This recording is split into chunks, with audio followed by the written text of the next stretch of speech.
কচু শাক বা কচু পাতা ভীষণ হিতকারী আমাদের শরীরের পক্ষে। কচু শাকে আছে প্রচুর পরিমাণে minerals, antioxidants, fibre, vitamin A, vitamin C, vitamin B. কচু শাক খেলে কোষ্ঠকাঠিন্য দূর হয়, হজম শক্তি বৃদ্ধি পায়। এটি যদি আমরা নিয়মিত খাই তাহলে কিন্তু অ্যানিমিয়া বা রক্তাল্পতা কখনোই আমাদের শরীরে দেখা দেবে না। এছাড়া হাড় ক্ষয় রোধ করে কচু শাক, হাড় শক্ত করে থাকে। চোখের যে কোনো সমস্যার থেকে যদি মুক্তি পেতে চান বন্ধুরা, কচু শাক নিয়মিত অবশ্যই খাবেন। কচু শাক চোখের সমস্যা দূর করে, তার সাথে সাথে আমাদের শরীরে রোগ প্রতিরোধ ক্ষমতা কিন্তু বৃদ্ধি করে থাকে।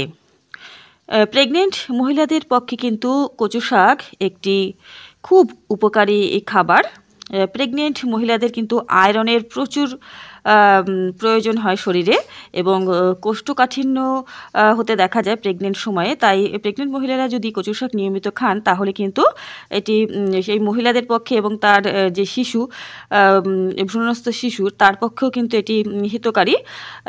কচু শাক সকলেই মোটামুটি খেতে পারেন, কোনো অসুবিধা নেই। তবে যাদের কচু শাকে অ্যালার্জি আছে তারা এটি খাবেন না। বন্ধুরা, কচু শাক রান্না করলে অনেক সময় গলা চুলকায়। এর থেকে মুক্তি পাওয়ার জন্য কচু শাক যখন রান্না করবেন সেই সময় এতে কয়েক ফোঁটা লেবুর রস দিয়ে দিতে পারেন, অথবা লেবুর খোসা বা লেবুর পাতাও দিয়ে দিতে পারেন। এতে করে যে গলা চুলকানো ভাব এটি একেবারেই কমে যাবে এবং আপনারা কচু শাক খেতে পারবেন নির্দ্বিধায়।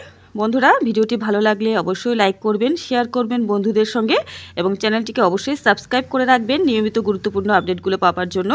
সম্পূর্ণ ভিডিওটি দেখবার জন্য অসংখ্য ধন্যবাদ। সকলে ভালো থাকবেন, সুস্থ থাকবেন। নমস্কার।